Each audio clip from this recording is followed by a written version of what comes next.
I appreciate the human ones about the relationships and the dynamics between people that impact a lot of this. The stuff Yeah. that's so fuzzy sometimes, it gets ignored or disregarded when you're looking at the executive level view of the health of the company. I love any conversation where it's what part of our humanity do we ignore for the sake of having everything organized in a perfect grid, and how that ends up Okay. causing long-term like harm. Like that's those to me are fascinating conversations. The dissonance between our desire for order and our natural human like messiness. In my early 30s, I had the opportunity to start mentoring and kind of coaching young men recovering from drug and alcohol addiction.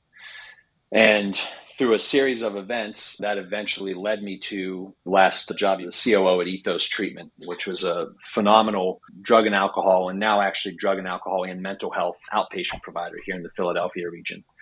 And that's where we implemented EOS there, and just had tremendous success. I do want to make sure I say EOS was a big part of that success, but it would be naive for me to not say that the critical part to the success of that company is the quality of the clinicians and the therapeutic services that they're offering, right? So it's not just the system that I'm kind of working with now; it's the parts that are within that system.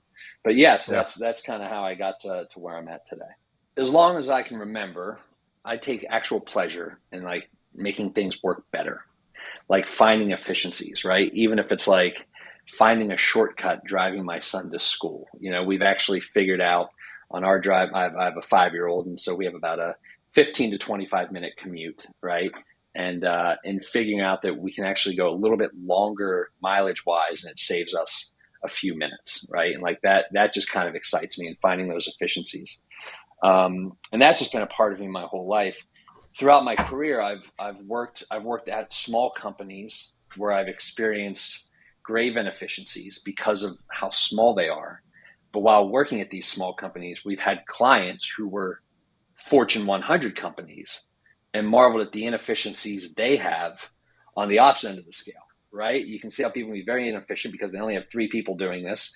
And we can see how people can be very inefficient because they have 30 people doing this, when we probably need 8 people, right? And so I worked for a technology company in my late 20s, kind of on the beginning end of doing a lot of like mobile phone capture and GPS tracking for field service workers. And that was an example. I had a major garbage company, waste disposal company as a client. And it was cool to see them being able to adopt some of this new stuff, but the slow pace it took for them to get approval, the 14 layers of people. It's like, listen, we got a good idea. We got a proof of concept. Let's do this. Right. And you actually have the resources to probably roll this out properly, right? Versus a smaller company. Like, yeah, I'd love to do that, but who has time to do that? We're just trying to keep the lights on, So seeing that at different companies, and then when I first learned about EOS, working at a local SaaS technology company here in Philadelphia, that's where I was first introduced to it. A great company by the name of Clutch. Realize that that's kind of at the heart of what this does, right? It's finding that efficiency, which a lot of times is, I think a lot of times we think we have to, the more complicated things are, like the better they are. And I don't agree with that, right? Like it's, the simpler you can make something, typically the better it is. Complex does not necessarily mean better. So you've adopted this framework, this EOS, which is what, entrepreneurial operating system, correct? Okay. Correct. And you're Yep. supporting companies that you find have do they meet some sort of threshold when you meet with them and you discuss and you understand your problems? Is there some sort of threshold where you say, okay, this will help you?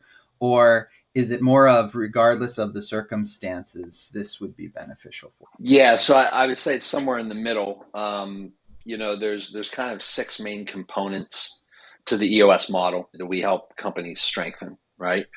And typically what will happen is during our introductions, when we're getting to know each other and learning, me learning about the company and them learning about EOS, typically within the first 90 minutes, it becomes pretty glaring where that pain really is, right? So there's not one particular test of like, well, because of this, then we need it. It's more, okay, how's this going, right? And I can tell you one of the biggest things we work around with is people.